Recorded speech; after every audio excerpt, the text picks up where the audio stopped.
네? 선지서는 어렵습니다. 왜냐하면 그러니까 이 선지서를 읽다 보면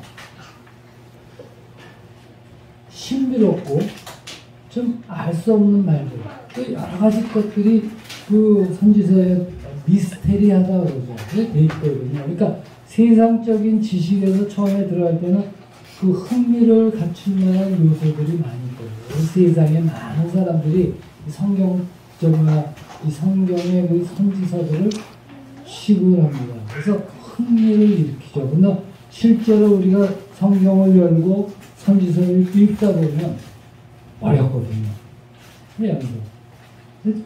그래서 사실 저는 이 선지서는 예언서에 대해서는 제가 많은 말씀을 전하지 못했던 걸로 알고 있습니다. 그렇거든요.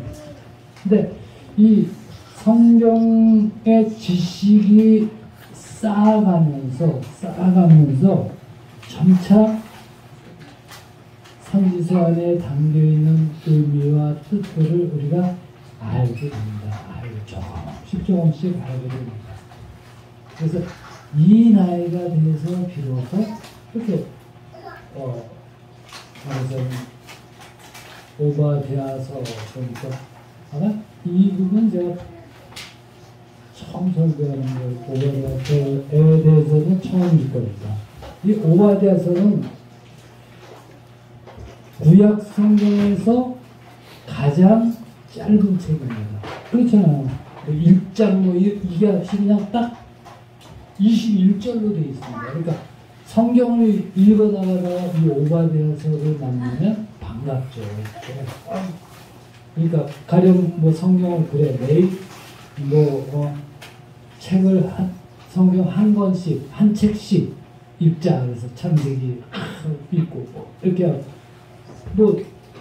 시편 한 150편 근데 오바댜 21절이면 오늘 분량은 내가 확실하게 맞을 때 근데 이게 가장 짧은 책인데 무슨 말인지 모릅니다. 근데 구약 성경에서 가장 짧은 책인데 여기 처음 말씀이 오바댜의 묵시라 이렇게 되거든요. 예언서입니다. 그러니까 오바댜에 대한 다른 어떤 기록도 여기 되어 있지 않습니다. 왜? 다른 선지서를 보면 오바댜가 누구인지 이거 우리가 알 수 없거든요. 보세요. 그 다음에 나오는 요나서는 여호와의 말씀이 암떼의 아들 요나에게 임하니라 이렇게 되거든요. 또 다른 선지서 대부분이 그렇게 예언의 말씀을 전하는 선지자들의 그거에 대해서 쭉인데 여기서는 아무것도 없습니다. 근데 이 오바댜라는 이름은 이스라엘 민족에게는 아주 흔한 이름입니다. 왜냐하면 성경 여러 곳에서 오바댜라는 이름을 찾을 수가 있습니다.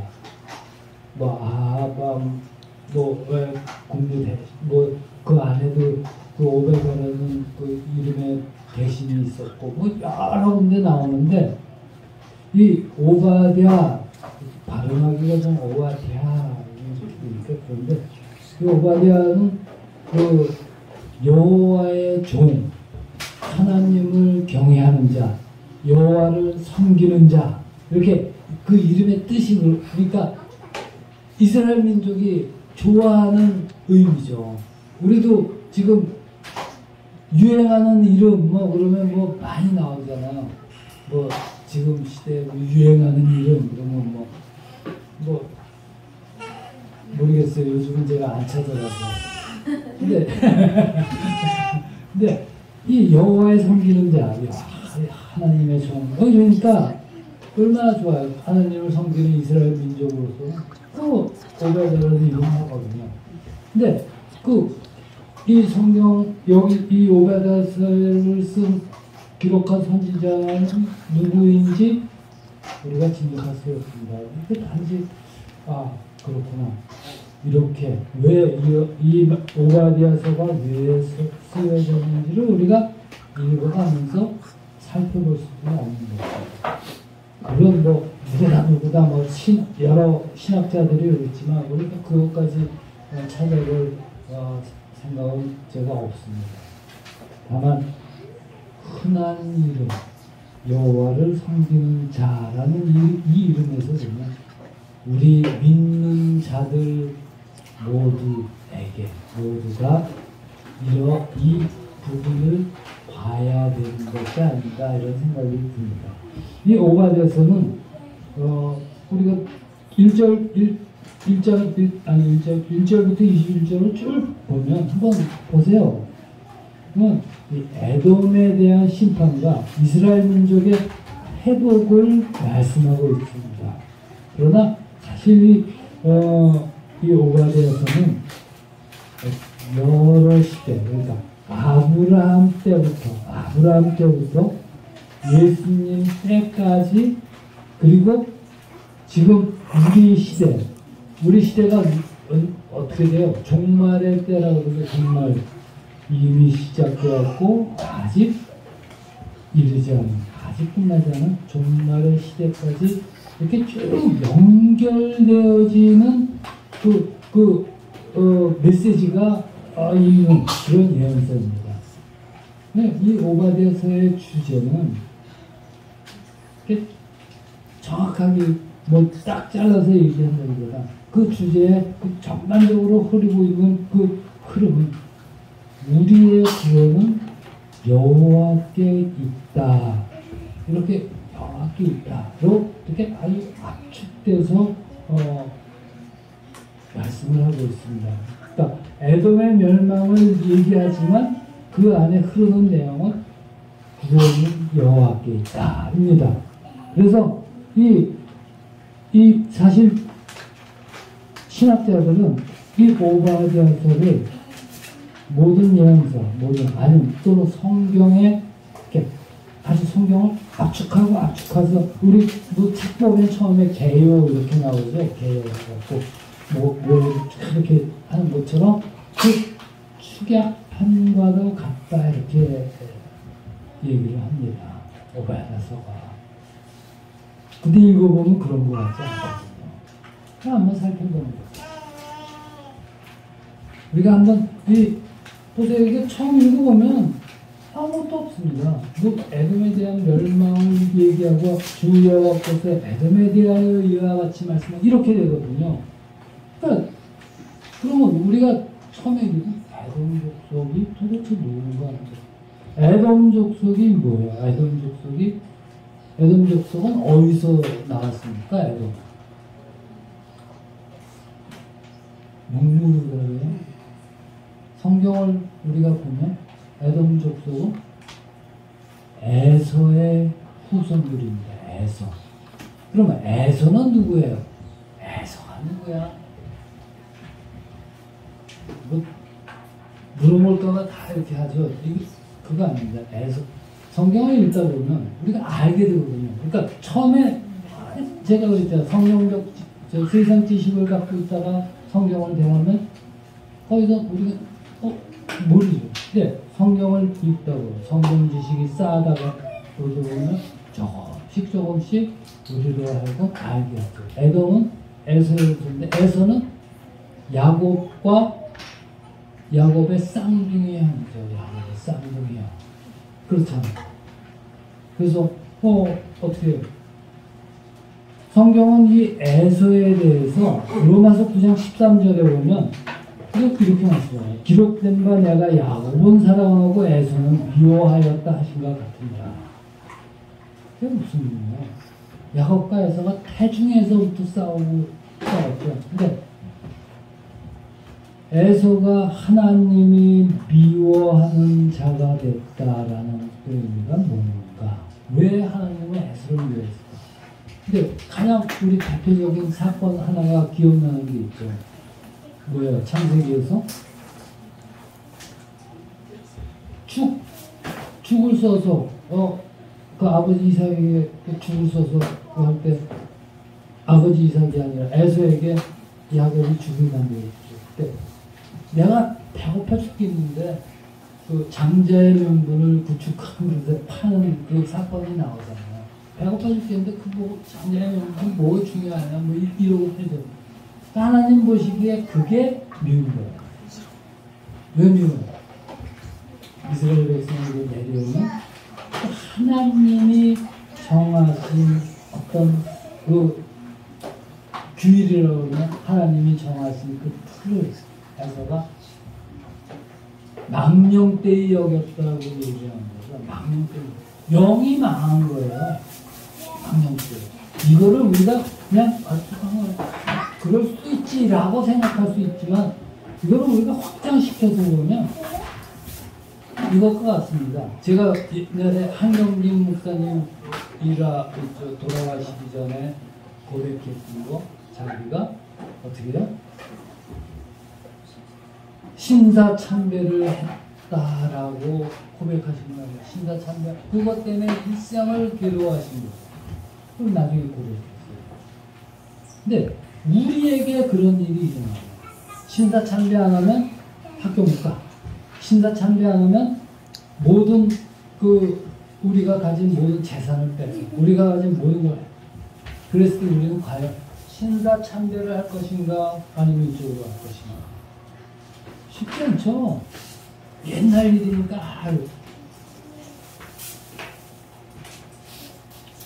코로나 백신을 안 맞으면 모든 재산을 다 뺏고 경제활동 못하게 하고 뭐 그런다 그러면 백신을 맞을까요? 안 맞을까요?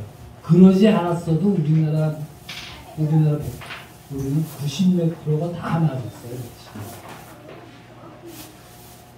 그러면 만약 좀 더 확장시켜서 지금 캐시리스레스 사회라고 그러죠. 돈이 필요 없는 사회. 그러니까 돈을 안 갖고 다녀도 돼. 왜? 디지털 캐시예요. 핸드폰으로 찍는 대로 다 있고. 현금 없는 버스 그거 있죠.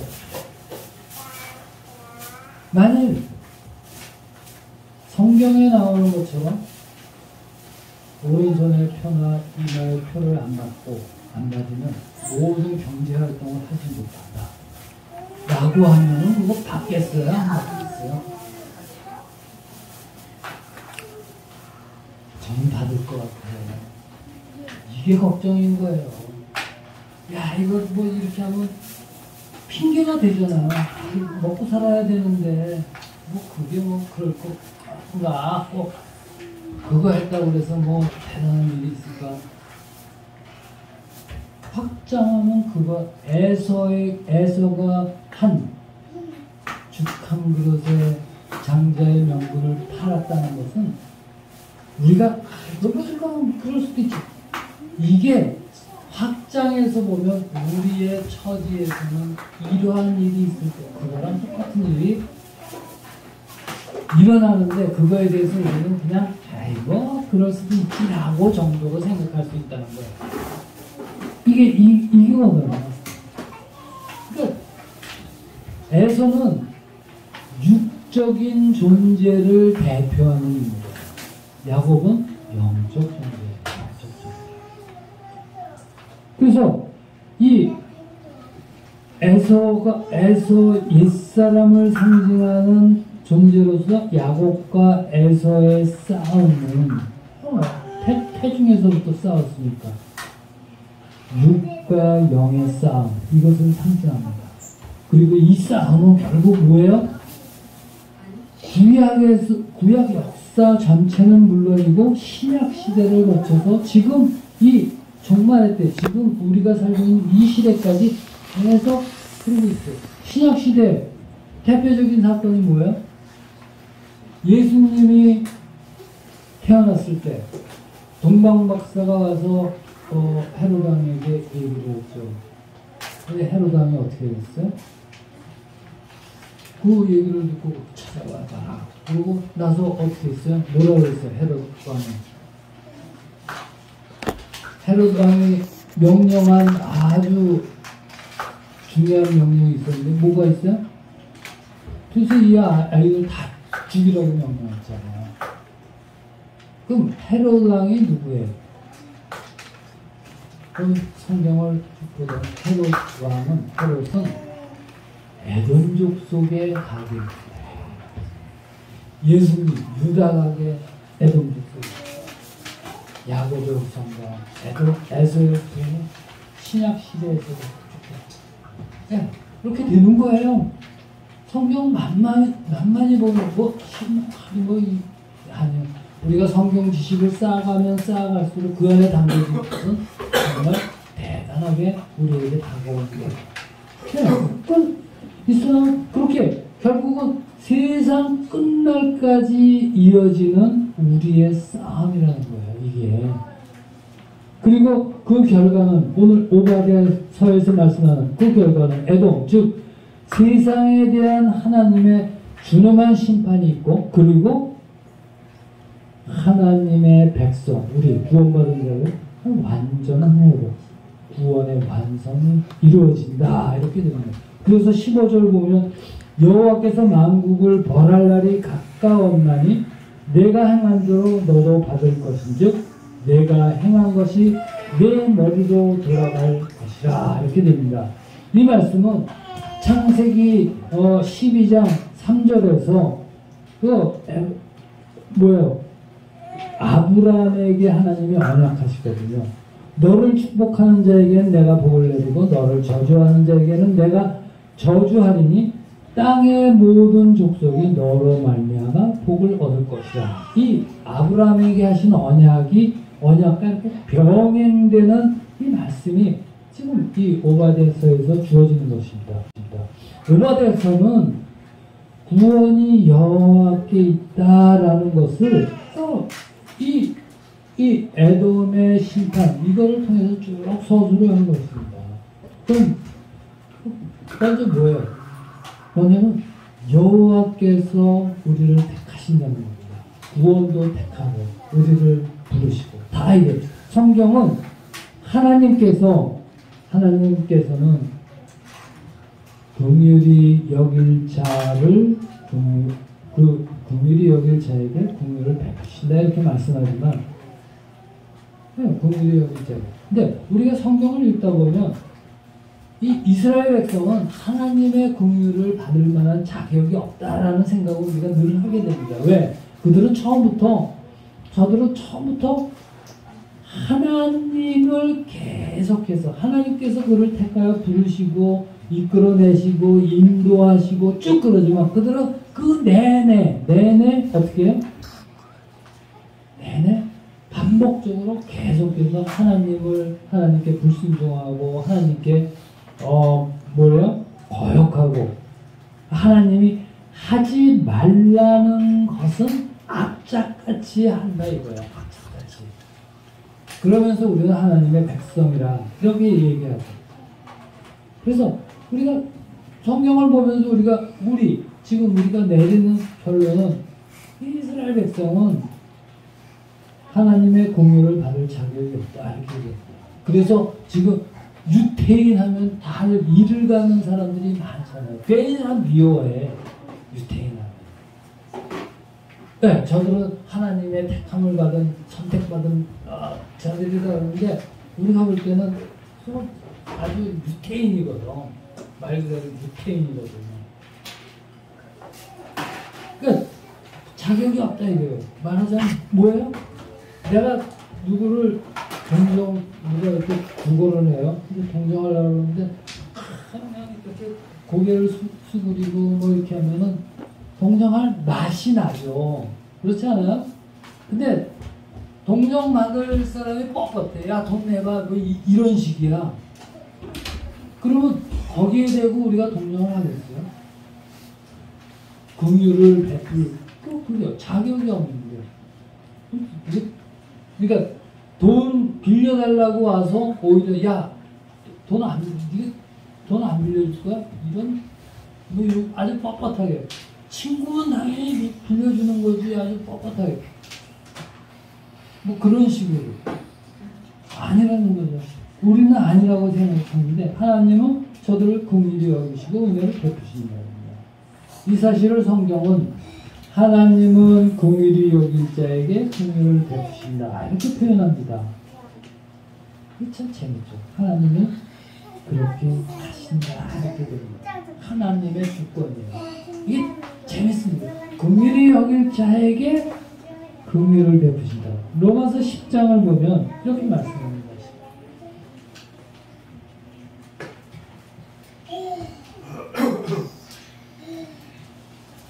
9장 14절. 그런즉 우리가 무슨 말을 하여 하나님에게 불의가 있느냐? 그럴 수 없느니라. 그러니까 13절에 기록된 바 내가 야곱을 사랑하고 에서는 미워하였다 하신가 같으니라 이거거든요. 왜 에서는 야곱을 사랑하고 에서는 미워했을까? 그렇죠? 우리 이 모세에게 이르시되 내가 긍휼히 여길 자를 긍휼히 여기고 불쌍히 여길 자를 불쌍히 여기리라 하셨은즉 누가? 내가. 하나님이 그렇게 하시겠다는 거예요.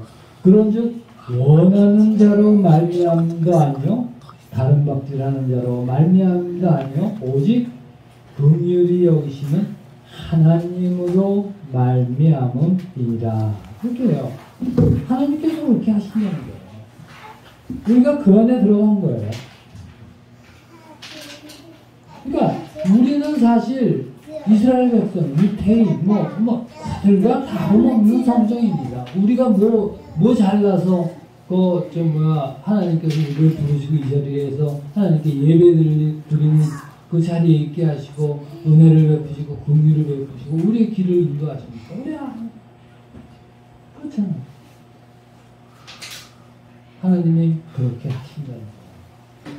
이 사실을 우리가 그 의미를 깊이 생각해야 됩니다. 그리고 하나님이 오늘 이 오베데돔 최후의 심판자 되신다 이렇게 말씀하는 거거든요.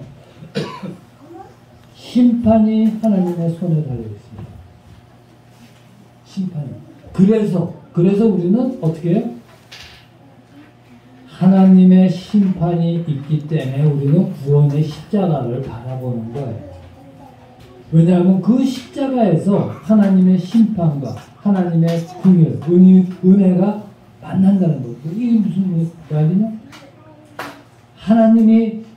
하나님의 심판이 우리 구주 예수 그리스도께서 하나님의 심판을 오로지 받게 하십니다. 그러니까 예수님께서 하나님의 심판을 우리를 대신하여 받으셨기 때문에 죄에 대한 그 모든 것을 죄값을 치르신 거예요. 바꿔 말하면 하나님께서 그 사실을 우리가 바꿔 말하면 하나님께서 그 택하신 자들에게 그런 방식으로 은혜와 공의를 베푸십니다. 그래서 우리가 구원받는 것입니다. 하나님이 그리고 그 구원받은 우리를 지키신다는 거예요. 하나님은 긍휼을 베푼 자들을 지키신다. 지키시고 보호하시고 구원하시고 나아가 그분의 백성을 위해 하나님을 친히 싸우신다는 거예요. 우리가 어리석고 연약해서 이 영과 육의 싸움, 이 영적 전쟁, 여기에 우리는 늘 감당할 만한 그런 분별력도 힘도 능력도 없습니다. 하나님께서 우리에게 하나님이 우리를 대신하여 그것을 늘 간섭하시고 우리에게 능력을 더피해주시고 그렇게 하는 것입니다. 그래서 우리가 성경을 읽어야 되는 부분들 이런 것들 모든 것들이 다 사실은 이 우리의 씨름과 연결이 되어 있다는 거예요. 여기 맨날 우리는 내일로 미루죠. 그럼 성경 읽기 하다 보면은 한 번 쉬면은 그게 계속 되잖아. 똑같아요. 예배 나오는 것도 한 번 빠지면은 꼭 빠지는 게 버릇이 돼. 그게 참 이상한 거거든요. 그러니까 3살 버릇이 여든까지 간 거예요. 진짜 그렇죠. 그러니까 좋은 버릇을 길러야 된다. 이걸로 이어집니다. 그러니까 하나님께서 우리가 늘 주와 동행하며 주님의 인도 아래 살아가는 것을 애써야 되는 거예요. 애써야 돼요. 훈련해야 되는 것입니다. 그리고 여러분들이 좋아하는 마지막으로 하나님은 우리에게 복을 내려주신다는 거예요. 하나님은 아브라함을 축복하셨죠. 그 축복을 어떻게 야곱에게 그리고 줄줄이 유다에게 그렇게 하나님께서 택하신 자들에게 그 하나님의 언약, 그 축복이 대대로 이어집니다. 그래서 유다의 가게를 통해서 우리에게 예수 그리스도가 우리를 구원하신 예수님이 우리에게 오신 겁니다. 이게 성경의 전체적인 내용입니다. 성경은 그래서 이 사실을 이렇게 말씀하죠. 너희가 그리스도의 것이면 곧 아브라함의 자손이요 약속대로 유업을 이을 자니라. 갈라디아서 3장 29절. 네. 너희가 그리스도의 것이면 우리 크리스찬이라고 그러죠. 우리 그리스도인이라고 그러죠. 그럼 원래 의미가 뭐예요? 그리스도에 속한 자. 우리가 그리스도에 속한 자들이에요. 크리스찬, 기독교인 뭐 다 똑같이. 그래서 너희가 그리스도의 것이면 이렇게 됩니다.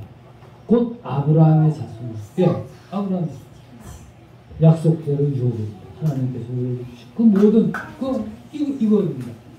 그러니까 흔들림이 없는 아주 축복의 아주 견고한 사슬이에요. 쭉 이어져요. 그러니까 하나님은 뭐예요? 택하시고 은혜와 긍휼을 베푸신 자들, 우리 구원받은 자들 결코 그대로 내버려 두지 않으신다는 거예요. 이게 우리에게 얼마나 큰 일입니까? 하나님은 지금도 계속해서 이 구원의 역사, 하나님의 큰 일을 이어가십니다. 누구에게? 우리 구원받은 자들에게. 그리고 언제까지? 우리 주님이 다시 오실 그날 재림의 때까지. 최후 승리의 날이죠. 그 모든 일이 극적으로 완성된 것입니다. 나는 예수님 다시 오실 그날을 간절히 기다리면서도 동시에 아주 불안해요. 왜? 믿음을 잃을까 봐. 지금은 세상에 우리에게 주는 것이 너무 많거든요. 그리고 만약 그것을 다 뺏어간다고 하면은 그러지 말라고 세상에 대해서 구걸할 것 같아요. 6.25 때 이 북한 괴뢰죠. 괴뢰입니다. 북한 괴뢰가 총을 대고 예수를 믿으면 아니면 구할래요. 어떻게 해요? 믿는다 그러면 총으로 쏴주겠잖아요. 그런 일이 우리에게 일어나지 않아요. 일어났었잖아요. 미국에서도 일어나죠. 버지니아 총기 난사. 보니까 아주 명예스러운 거 뭐예요? 누구죠? 걔가 누구였지? 걔가 그 총기 난사 사건에서 가장 많이 미국에서 일어난 총기 난사 사건에서 가장 많은 수의 사람을 사살했더라고요. 근데 거기서 일어난 것 중에 하나가 그거 아니야. 총을 겨누고 예수님을 믿을래? 아니면 예수님을 거부할래? 여하튼 나는 예수님을 선택합니다. 그런 순간에 그렇게 우리가 감히 할 수 있을 것 같아요? 쉽지 않다는 거죠. 그러나 그 시점으로 너무 그날이 우리에게 곧 닥칩니다. 그 사실을 어떻게 해요? 성경은 오늘 본문은 이렇게 말씀합니다. 21절 구원받은 자들이 시온산에 올라와서 에서의 산을 심판하리니. 에서의 산이 뭐야? 세상의 모든 이루어진 것들이에요. 심판하니 나라가 여호와께서 하나님의 나라가 밝혀지는 거, 승리하는 거. 세상은 망해도 하나님의 나라는 영원하다. 이렇게 오반에서는 결론을 맺고 있는 것입니다. 세상 안 망할 것 같은데 아니요. 지금 아닌 것 같아. 아니요. 성경을 보십시오. 노아의 때 사람들이 어땠는지, 소돔과 고모라의 때 사람들이 어땠는지, 그리고 누가복음이나 마태복음에서 예수님이 마지막 때에 일어난 일들을 말씀하시고, 또 요한계시록에서 일어난 뭐 여러 가지 성경이 쭉 말씀하는 것들, 성경적 지식을 쌓아가면서 하나님께서 알려주시기를 기도하면서 보다 보면 조금씩 하는 부분들이 우리에게 생길 것입니다. 네, 그렇게 해야 돼요. 세상은 많지만 하나님 나라는 영원합니다. 성경 전체의 메시지고 이 오바댜서의 메시지입니다. 그러므로 우리는 어떻게 해야 돼요? 하나님 나라의 백성된 우리, 구원받은 우리는 이 지금 시대의 흐름, 주변의 상황, 지금 처한 우리의 삶, 어둡고 힘들고 그래서 낙담과 좌절 속에 남겨진 것처럼 보여도 돼요. 우리가 믿음 안에서 소망을 가질 수 있고 궁극적인 승리, 궁극적인 구원, 최후 승리를 우리는 주 안에서 확신할 수 있는 것입니다. 왜냐하면 이게 가장 중요하죠. 우리의 구원은 하나님께 있기 때문입니다. 우리가 어떠해서 내가 잘나고 뭐 어쩌고 그게 아니고 하나님이 어떤 분이시라는 것을 우리가 알기 때문에 그로 인해서 우리는 소망을 잃지 않을 수 있는 것입니다. 여러분, 어렵고 힘들고 뭐 괴롭고 그럴 때 나도 모르게 읊조리는 어떤 노래 뭐 이런 것 하나씩 있죠. 그 비틀즈의 헤이 주드라는 노래는 존 레논의 아들한테 해준 그거 하잖아요. 존 레논이 암살당했고 힘들어하는 아들 때 헤이 주드라는 노래를 폴 맥카트니가 찬송했나? 그렇죠. 폴 맥카트니가 그건 그렇고. 그런데 여러분들 있어요? 그런 거에? 저는 있었어요. 어렵고 힘들 때 뭐 하는 거 제가 늘 얘기해. 오늘도 걷는다마는 뭐 그렇지만 여러분 그럴 때 내 머릿속에서 찬송가가 이게 성경 구절이 떠오르는 찬송가 있어요? 없잖아요. 없잖아요. 하나씩 만들라는 거예요. 우리 찬송가 가사 1절 같은 경우는 어떻게 끝까지 알면 2절, 3절, 4절 다 모르잖아요. 애국가 4절까지 다 아는 분 계세요? 없잖아요. 최소한 1절만이라도 1절만이라도. 저는 그래서 하나 정도가 찬송가 하나 있습니다. 안 가르쳐줄 거예요. 나만 가르쳐줄 거예요. 하나씩 만들어 놓으십시오. 그래서 여러분이 외롭고 힘들고 어렵고 힘들 때마다 그 찬송가를 마음에 큰 위로하고 하나님께서 힘을 주실 것입니다. 그렇습니다. 우리의 구원이 하나님께 있기 때문에 우리의 회복이 하나님께 있기 때문에 구원받은 우리 삶의 모든 일은 오직 하나님께로부터 말미암습니다. 그리고 하나님은 어때요? 언제나 우리에게 가장 좋은 것을 주시기를 기뻐하시는 하나님이십니다. 이 사실을 늘 기억하면서 참된 소망 가운데 살아가는 우리 모두가 되기를 주의 이름으로 축원합니다.